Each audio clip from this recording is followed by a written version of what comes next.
ध्येय की ओर तपस्वी जीवन भर अविचल चलता है, जीवन भर अविचल चलता है।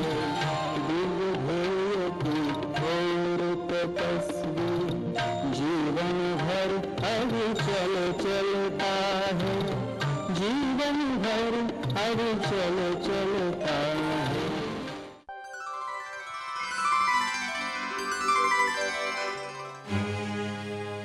स्वाधीनता के बाद हमने लोकतंत्र अपनाया और लोकतंत्र में राष्ट्रवादी विचार मजबूत हो, इस धारणा से सन 1952 में भारतीय जनसंघ की स्थापना हुई।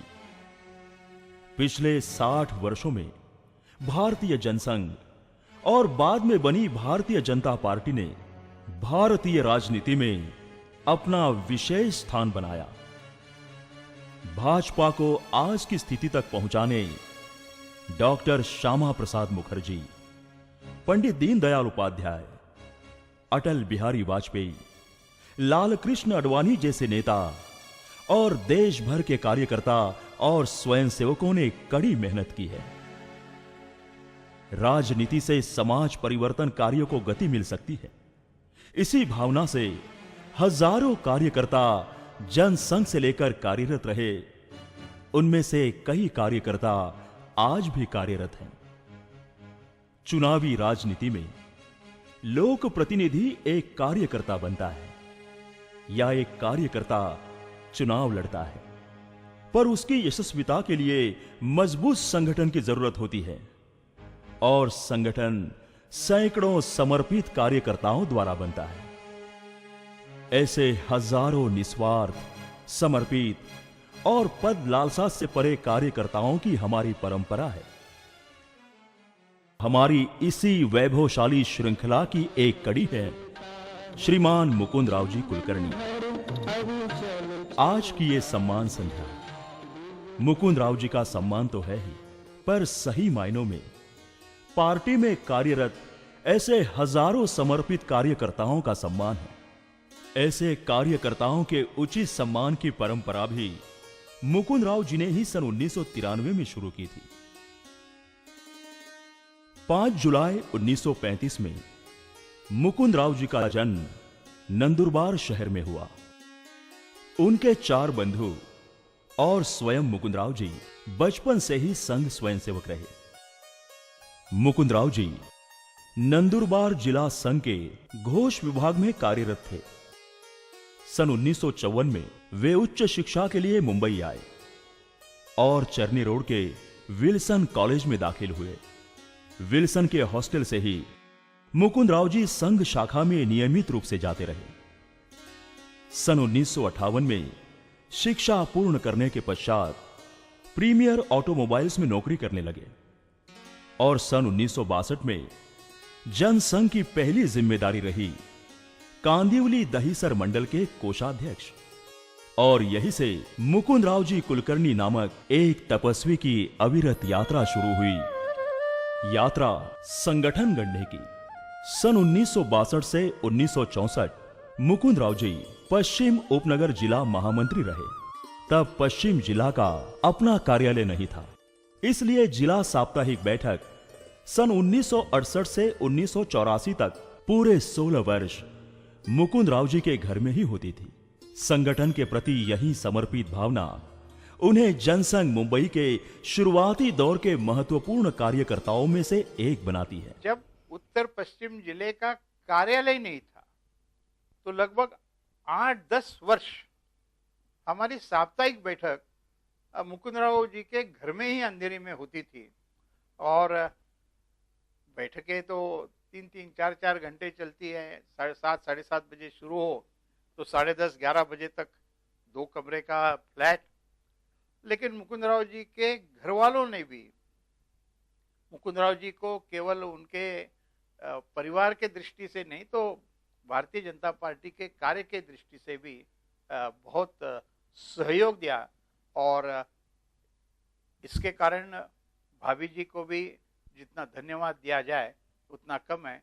कुल मिलाकर भारतीय जनता पार्टी का परिवार कैसा हो यह किसी को सोचना है तो मुकुंदराव कुलकर्णी के परिवार की ओर हम देख सकते हैं। या बैठकांमुळे आम्हाला कधीही आमच्या दैनंदिन कार्यक्रमात किंवा दिनचर्येत अडथळाही आला नाही किंवा कुणालाही त्याच्याविषयी कसाही त्रासही झाला नाही। ज्यावेळेला हे कार्यालय पार्ल्याला गेलं त्यावेळेला इथे बैठकाही व्हायच्या बंद झाल्या, पण त्यामुळे आम्हाला इतकं चुकचुकल्यासारखं झालं की आमची मुलंही मग वडिलांना विचारायला लागली की बाबा हल्ली आपल्या इथे बैठका का होत नाहीत। त्यांनाही त्या गोष्टीचा अभाव जास्ती जाणवला।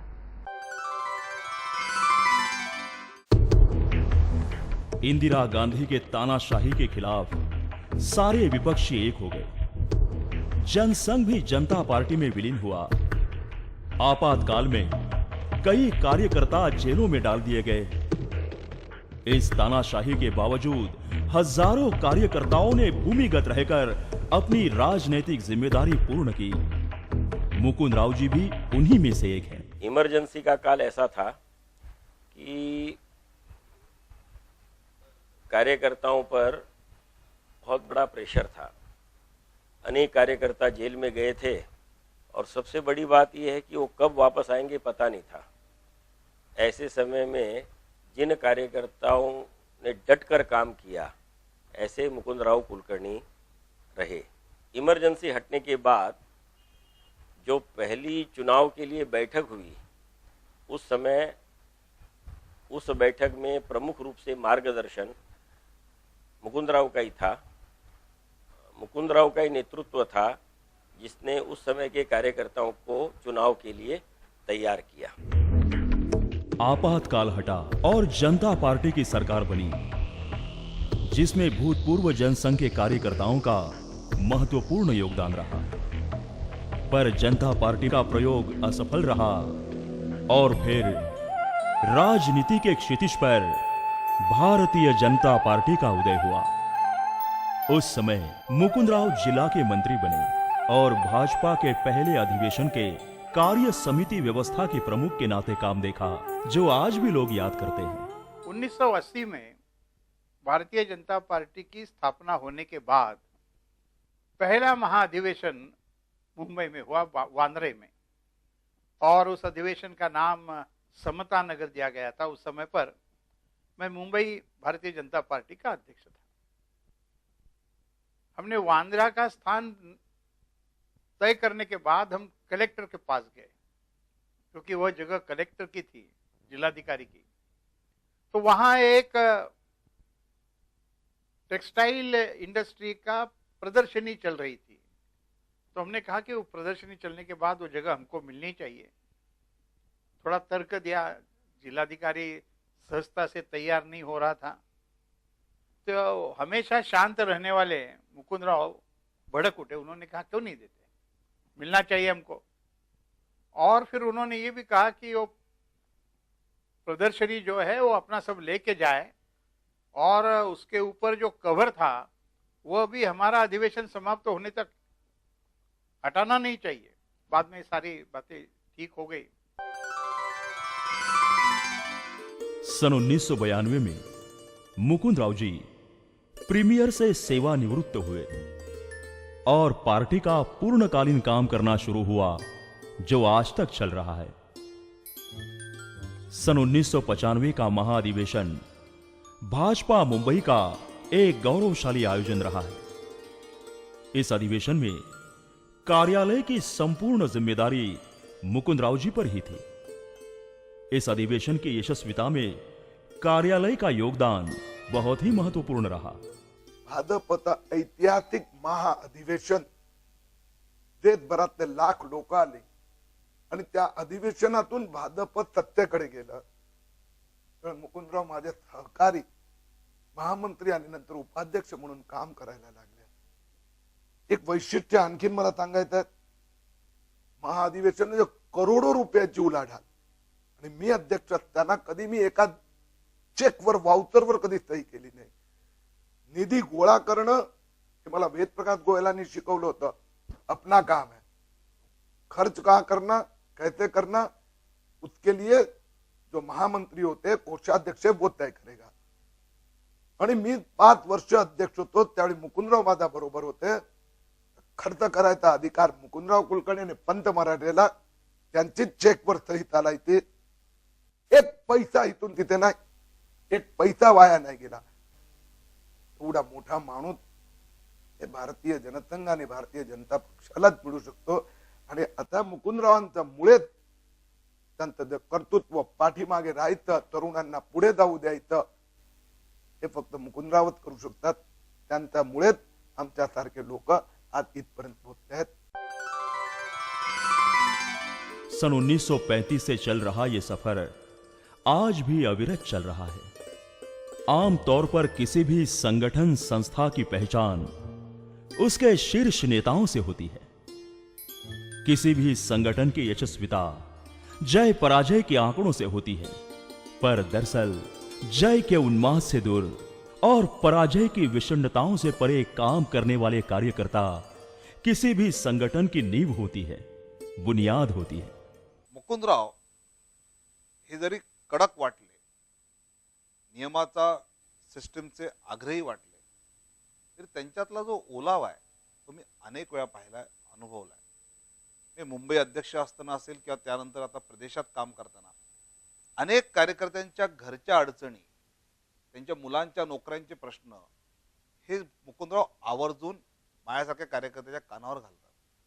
मी अगदी आता परवाचं घ्या ना, रावजी राणे ऍडमिट होते, त्यांना घरी आणलंय, त्यांना भेटलं पाहिजे असं आवर्जून मुकुंदरावांनी सांगितल्यानंतर मला रावजी राणे आजारी होते हे कळलं. अशा अनेकांचे अनेक विषय मुकुंदराव आमच्यासारख्या कार्यकर्त्यांच्या माध्यमातून मार्गी लावत असतात, हे मी पाहिलंय. काही माणसं ही डोंगरासारखी असतात जी दुरून लहान वाटतात, पण त्यांच्या जवळ गेल्यानंतर त्यांचा मोठेपणा हा अधिक आपल्याला कळतो. मुकुंदराव जी बाल स्वयंसेवक रहे, तब से लेकर कई संघ के बड़े बड़े नेतृत्व के साथ उनका संपर्क रहा. वैसे ही भारतीय जनसंघ के सुंदर सिंह भंडारी, कुशाभाऊ ठाकरे, उसी के साथ में KR मलकानी जी, कई प्रकार के लोगों के साथ उनके संबंध रहे. और भारतीय जनता पार्टी में माननीय अटल बिहारी वाजपेयी जी, लाल कृष्ण आडवाणी जी और अन्य सभी नेताओं के साथ उनके बहुत नजदीक के संबंध रहे. लेकिन उन नेताओं के पास कभी मुकुंदराव जी ने अपने लिए कभी कुछ नहीं मांगा, लेकिन अपने कार्यकर्ताओं की दिक्कतें दूर करने के लिए, उनकी मुश्किलों को सुलझाने के लिए मुकुंदराव जी ने हमेशा इन नेतृत्व के पास जाकर कार्यकर्ताओं को सहयोग करने की भावना जताई. ये बहुत बड़ी बात मुकुंदराव जी के स्वभाव की एक विशेषता है. हे अटल बिहारी वाजपेयीचं सरकार एका मताने गेलं, हे मुकुंदरावांच्या डोळ्यात उभं राहिलं पाणी मी पाहिलं होतं.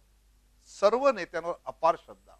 संघ के स्वयंसेवक ने राजनीति में किस प्रकार का काम करना चाहिए, कैसे काम करना चाहिए, कैसा व्यवहार करना चाहिए, ये कोई किसी पुस्तिका में लिखी नहीं है.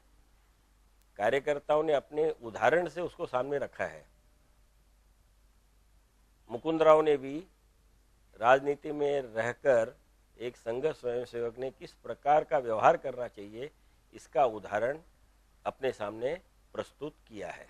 पिछले 5 दशकों से पार्टी के लिए ऐसा ही बुनियादी काम करने वाले श्री मुकुंदराव जी कुलकर्णी और उन्हीं के जैसे काम करने वाले हजारों कार्यकर्ताओं को प्रणाम.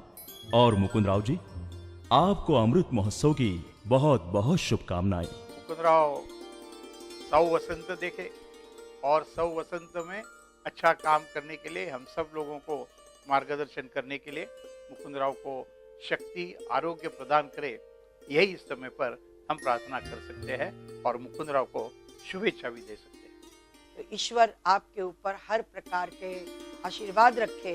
इन्हीं शब्दों के साथ मैं मेरी तरफ से मुकुंदराव जी को शुभकामना प्रदान करना चाहती हूँ. मुकुंदराव, आपल्याला खूप खूप लाख लाख लाख नमस्कार. मुकुंदरावांना दीर्घायुष्यासाठी मनपूर्वक शुभेच्छा. दिव्य की और तपस्वी जीवन भर अविचल चलता है, जीवन भर अविचल चलता है. दिव्य की और तपस्वी जीवन भर अविचल चलता है, जीवन भर अविचल